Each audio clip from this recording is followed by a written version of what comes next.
I think Can we get a little hint of that right now, or do you want to just save it for the game? well, I think maybe we'll save it for a Okay. game. I don't want to embarrass myself too much just yet, but you never know there, lass. Okay.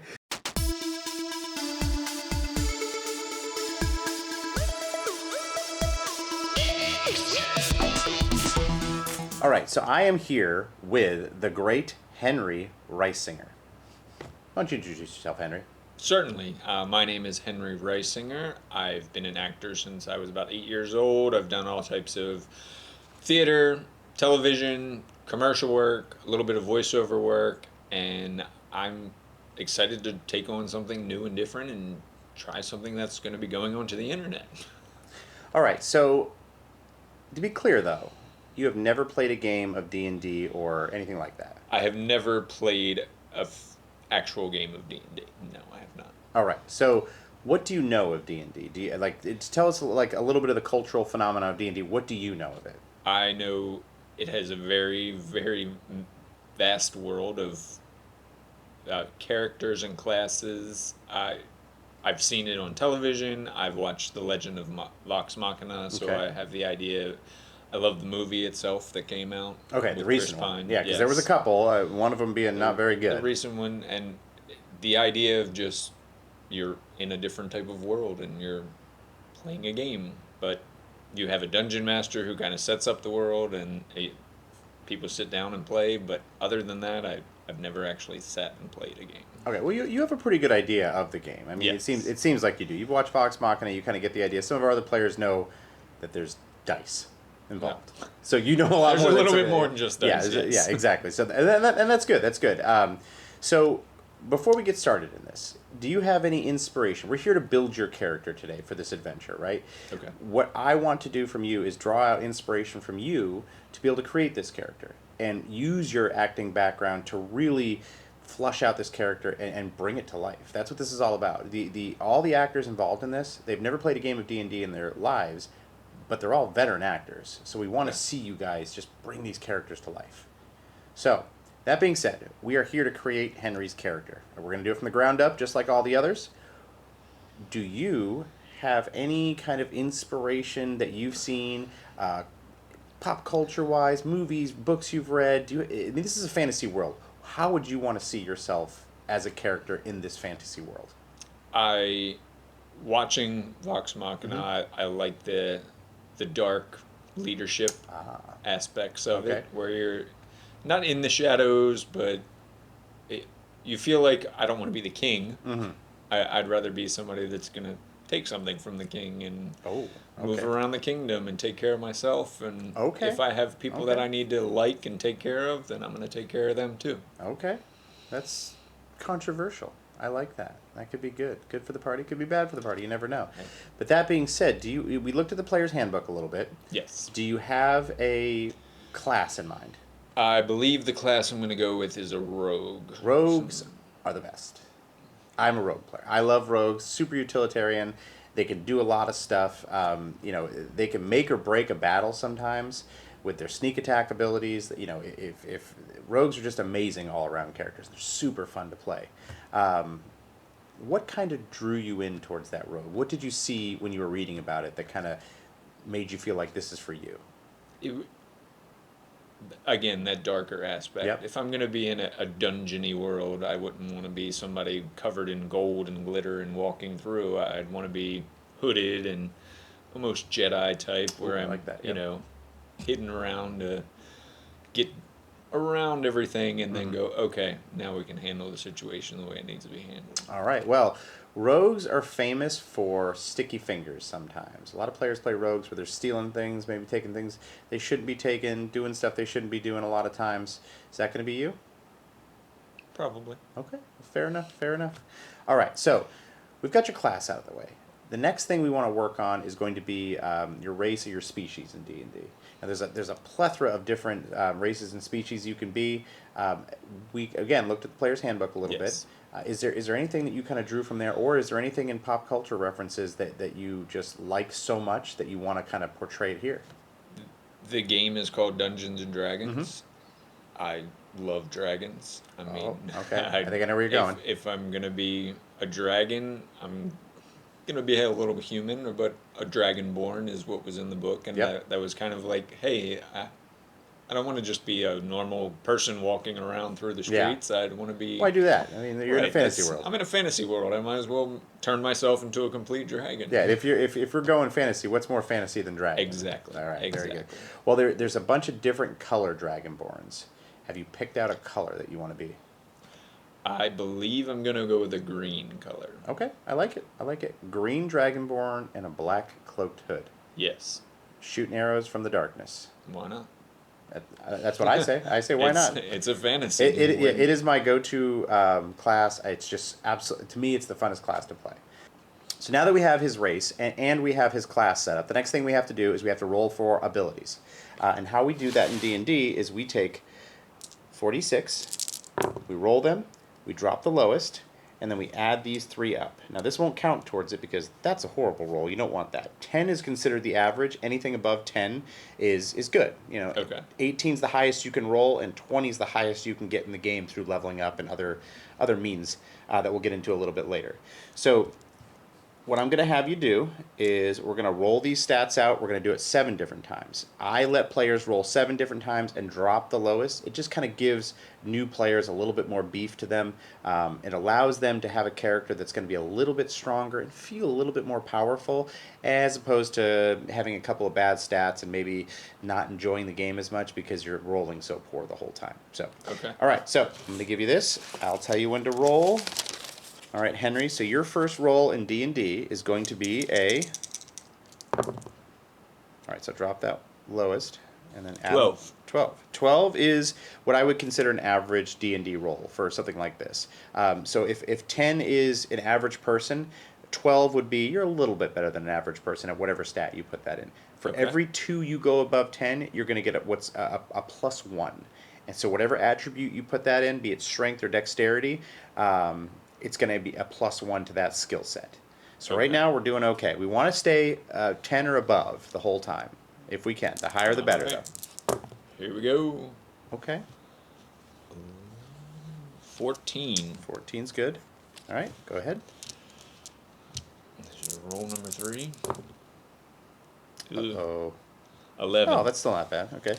I saw 2 1s in there, but...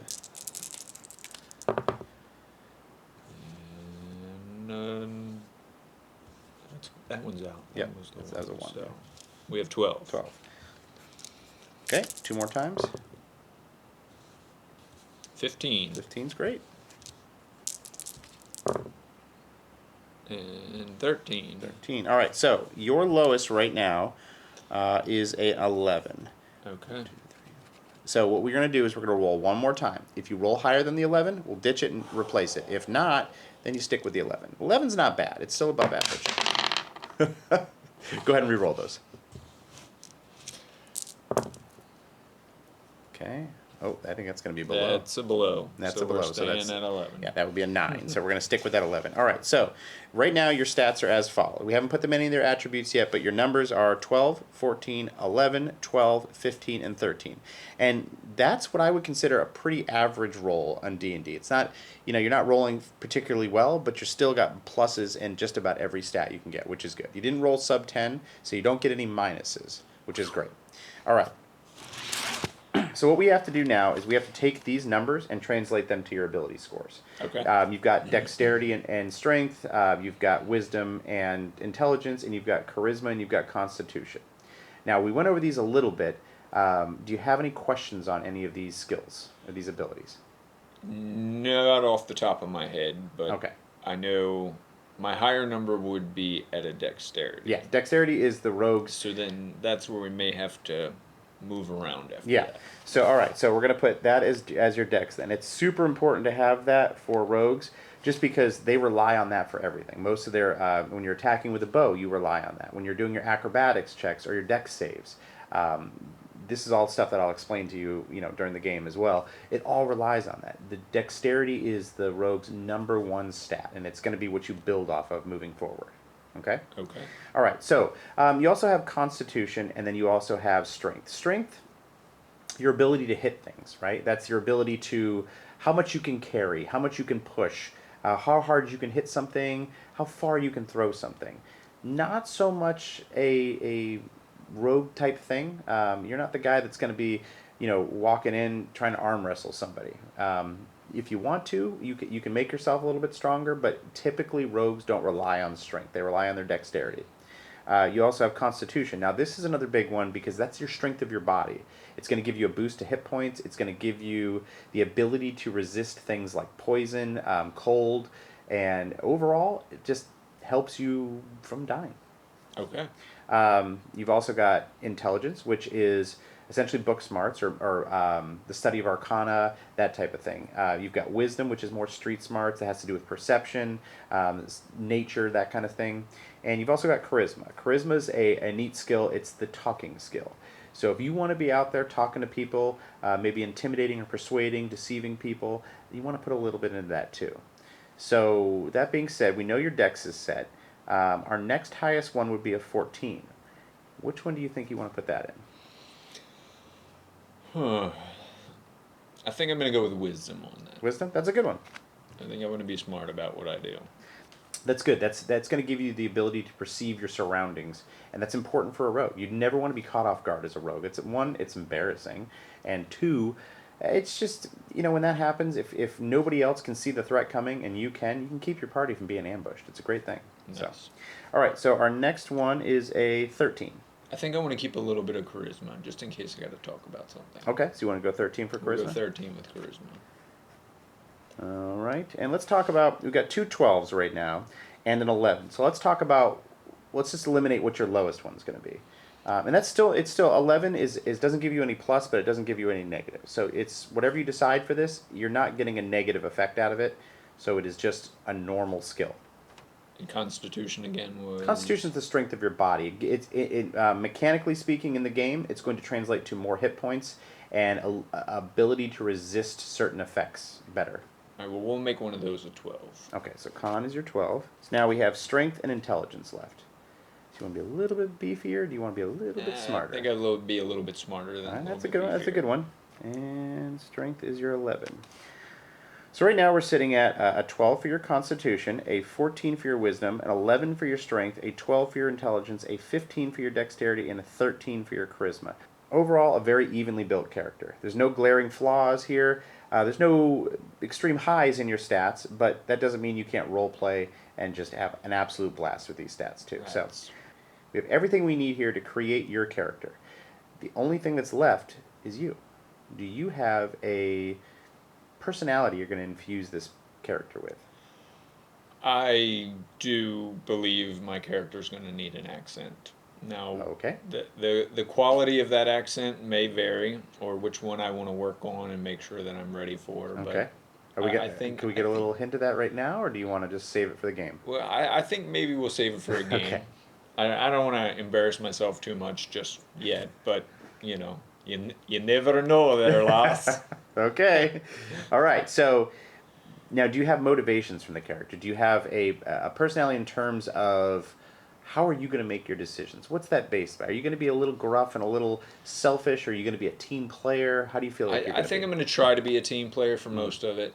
I think sometimes I'm just going to maybe hear something that I'm not part of with the team and decide to go, hey, I need to just grab this real fast and go on my own. And, that always creates an interesting thing. You never know. Yeah, I like that. As a DM, I like you never know, because to me, that's real life. I mean, if I'm a dragon in the shadows, you're never going to know what really is going to happen. I like it. Okay, so the last thing and the most personal thing to any D&D character, your name. Do you have a name picked out? Yes. I think I'm going to go with a wyvern. Wyvern as the name. Wyvern as the name. Wyvern as the name. I like that. I'm not sure if maybe it's a family name. Maybe, that's my dragonborn species. I'm more on the wyvern side. Okay. You never know. Distant cousin to the dragon. And then if I do just go with an accent, either way it's still going to work. I think I'm going to use Hamish. So Wyvern Hamish. Wyvern Hamish. Okay. That'll be interesting to see how the other players see your accent. Yes. Because nobody else has said anything about an accent yet. Yeah. That'll be interesting. That could be interesting. All right. So What we do now is I am going to set you up with the app called D&D Beyond. And on that app, we're going to basically flush out the rest of your character on there. You're going to get to pick skills that you're proficient with, that kind of thing. After you do that, it's going to be up to you to kind of develop this personality for the game itself. Okay. So you think you can do that? That's what an actor does. That's exactly why you're here. If you don't have a full backstory, you shouldn't be playing that That is exactly why you're here. All right, well, I'm excited to have you, super excited to have you, and I can't wait till game day. Oh, it's going to be fun. All right. Watch out.